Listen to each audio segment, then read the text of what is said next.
এই মুহূর্তে আমার হাতে রয়েছে পোকো M6 5G একটি মোবাইল।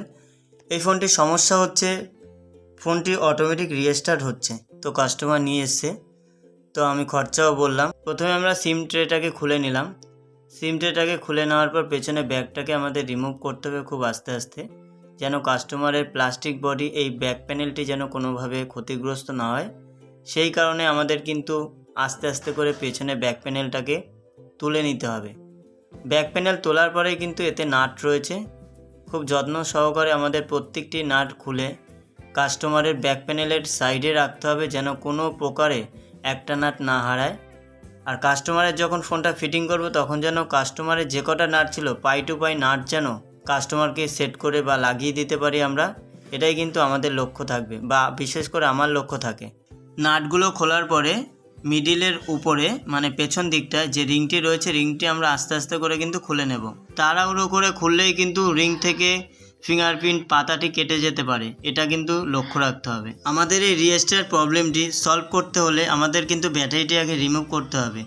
যেহেতু আমরা ফার্স্ট টাইম কোনো হার্ডওয়্যারের কাজ করতে যাব না, ফার্স্ট টাইম আমরা কিন্তু ছোট্ট একটি জাম্পার করে এই কাজটি সমাধান করতে পারি। যদি না হয় তখন আমরা স্টেপ বাই স্টেপ মাদারবোর্ডে কাজ করব, তার আগে কিন্তু করতে যাব না। এমআই ব্যাটারিগুলোয় প্রচণ্ড পরিমাণে কিন্তু কোম্পানির পেস্টিং আঠা থাকে। তো এটা আঠাটাকে নরম করার জন্য আমরা কিন্তু হালকা থিনার ঢেলে নেব, এতে আঠাটি নরম হয়ে যাবে এবং ব্যাটারিটি তুলতে কিন্তু আমাদের সুবিধা হবে। তো আমি থিনার ঢেলে নিলাম। এবার আস্তে আস্তে করে কিন্তু আমরা ব্যাটারিটাকে রিমুভ করে নিলাম। ব্যাটারির সার্কিটের উপরে যে টেপ মারা থাকে সেই টেপটাকে আমরা আস্তে আস্তে করে ছাড়িয়ে নেব। এই টেপের নিচেই রয়েছে কিন্তু সেই ব্যাটারির সার্কিট। যে ব্যাটারির সার্কিটের জন্য রিস্টার্ট প্রবলেমটি হচ্ছে, এক নিমেষে কিন্তু সেই রিস্টার্ট প্রবলেমটি আমরা সলভ করে ফেলবো এই ভিডিওটার মধ্যে থেকে।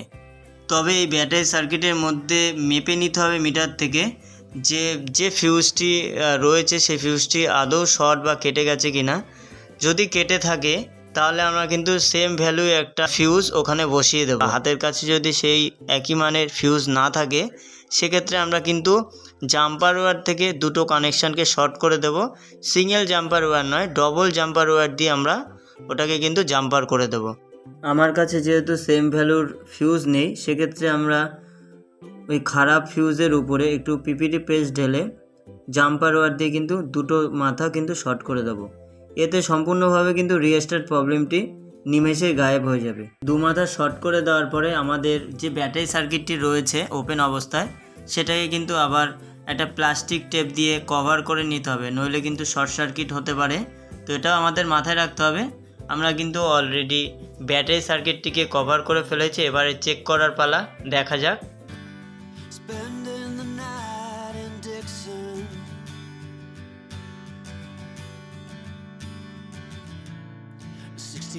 Odd miles from a plan. Is it too late to learn to listen?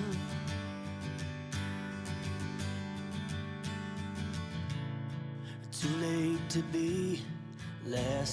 দেখুন ফোনটি কিন্তু চালু হয়ে গেছে আমাদের রিস্টার্ট প্রবলেম থেকে। ফোনটি পুরোপুরি এখন ওকে কন্ডিশনে রয়েছে। কাজটি ছোট মনে হচ্ছে, কিন্তু এর পিছনে একটা টেকনিশিয়ান অনেক সময় দিয়েছে, এর পিছনে অনেক খেটেছে, অনেক মেহনতি করেছে। তার জন্য কিন্তু আজকে এই একটি ভালো সুন্দর রেজাল্ট আমরা দেখতে পেলাম।